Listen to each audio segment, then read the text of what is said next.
പാലക്കാടിലേക്ക് വരുമ്പോൾ അവിടെ ശോഭാ സുരേന്ദ്രൻ മത്സരിക്കുന്നു.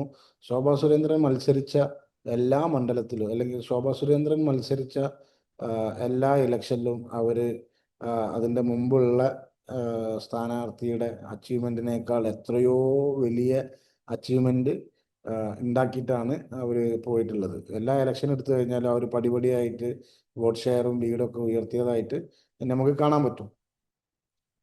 പാലക്കാടേക്ക് വരുമ്പം ഇനീഷ്യൽ സമയത്ത് ഇലക്ഷൻ പ്രഖ്യാപിച്ച് ശോഭാ സുരേന്ദ്രൻ്റെ കാൻഡിഡേച്ചർ വരുന്നു. അതിൻ്റെ തൊട്ട് ശേഷം രമേശ് പിഷാരടിയുടെ കാൻഡിഡേച്ചർ വരുന്നു. ആ സമയത്ത് പാലക്കാട് മണ്ഡലത്തിലുള്ള ആളുകളോട് സംസാരിച്ചപ്പോൾ അവിടെ ശോഭാ സുരേന്ദ്രൻ ജയിക്കും എന്നുള്ളതായിരുന്നു അവരുടെ ഒരു പിന്നെ അവിടെ ഉണ്ടായിരുന്ന ഒരു സാഹചര്യം. ഞാൻ പാലക്കാട് മണ്ഡലത്തിലൂടെ പിന്നെ ട്രാവൽ ചെയ്തിട്ടുണ്ടായിരുന്നു. എനിക്ക് ആ ഒരു ക്യാമ്പയിനിങ് ഒക്കെ തന്നെ വളരെ ഡിഫറെൻ്റ് ആയിട്ട് ഫീൽ ചെയ്യുകയും ചെയ്തിട്ടുണ്ടായിരുന്നു. ബി ജെ പിൻ്റെ ക്യാമ്പയിനിങ്ങും സിവിൽ സർവീസ് രണ്ടാമത് അറ്റംപ്റ്റ് ചെയ്യുന്ന ആളുകൾക്ക് എത്രയോ 3000 രൂപ കൊടുക്കുന്നു, അങ്ങനെ എന്തോ ഉള്ളൊരു ഓഫറൊക്കെ, അങ്ങനെയുള്ള കുറച്ച് ഡിഫറെൻ്റ് ആയിട്ടുള്ള കാര്യങ്ങളൊക്കെ അവിടെ ഉള്ളതായിട്ടും എനിക്ക് ഫീൽ ചെയ്തിട്ടുണ്ടായിരുന്നു. പക്ഷേ സ്ലോലി രമേശ് പിഷാരടി റിക്കവർ ചെയ്തു. അവർ മുന്നോട്ട് വന്നു. പിന്നെ NM റസാക്കിൻ്റെ പിന്നെ ഒരു കാൻഡിഡേച്ചർ അവിടെ ഒരു ഇനീഷ്യലി കൺഫ്യൂഷൻ ക്രിയേറ്റ് ചെയ്തിട്ടുണ്ടായിരുന്നു.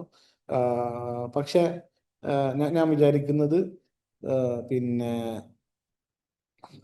അവിടെ ഒരു രമേശ് പിഷാരടിക്ക് വളരെ കംഫർട്ടബിൾ ആയിട്ടുള്ള ഒരു മെജോറിറ്റി കിട്ടും എന്നുള്ളതാണ്. കാരണം ഞാൻ പറയാനുള്ള കാരണം, ഇപ്പം ഇനീഷ്യലി ആദ്യം അവിടെ പാലക്കാട് മുനിസിപ്പാലിറ്റിയിൽ തന്നെ ഒരുപക്ഷെ രമേശ് പിഷാരടി കുറേയും കൂടി ഇൻറോഡ്സ് ഉണ്ടാക്കും, അല്ലെങ്കിൽ രാഹുൽ മാങ്കൂട്ടത്തിൽ കഴിഞ്ഞ ബൈ ഇലക്ഷനിൽ ഉണ്ടാക്കിയിട്ടുള്ള പോലത്തെ ഒരു പിന്നെ ഒരു ഒരു ഒരു വോട്ടിംഗ് തന്നെ രമേശ് പിഷാരടിക്ക് കിട്ടും. കുറച്ചും കൂടി ഒരു BJP വോട്ടൊക്കെ രമേശ് പിഷാരടിക്ക് പിന്നെ UDF-ലേക്ക് കൊണ്ടുവരാൻ സാധിക്കും എന്നുള്ളതാണ് എനിക്ക് തോന്നുന്നത്. പാലക്കാട് പിന്നെ ഉള്ള മുസ്ലിം വോട്ടുകൾ NM റസാക്കിലേക്ക് രമേശ് പിഷാരടിയിലേക്ക് പോകുമെന്നുള്ളതാണ് അവിടെയുള്ള ക്വസ്റ്റ്യൻ. ഒരു പക്ഷേ മുനിസിപ്പാലിറ്റിയിലെ ഒരു ചെറിയ പെർസെൻറ്റേജ് NM റസാക്കിന് അട്രാക്ട് ചെയ്യാൻ കഴിയുമായിരിക്കും.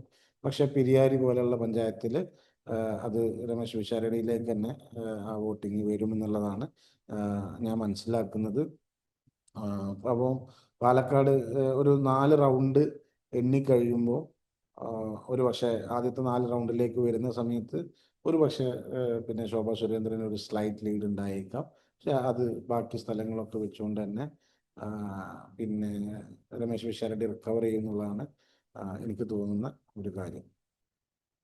അത് സ്വാഭാവികമായിട്ടും അവിടുത്തെ അവസാന നിമിഷങ്ങളിൽ ഉണ്ടായിട്ടുള്ള പ്രശ്നങ്ങൾ മൊത്തത്തിൽ എല്ലായിടത്തും ബാധിച്ചിട്ടുണ്ട് എന്നുള്ളതാണ് അവിടെ നിന്നുള്ള ഗ്രൗണ്ടിൽ നിന്നുള്ള ഒരു റിപ്പോർട്ട്.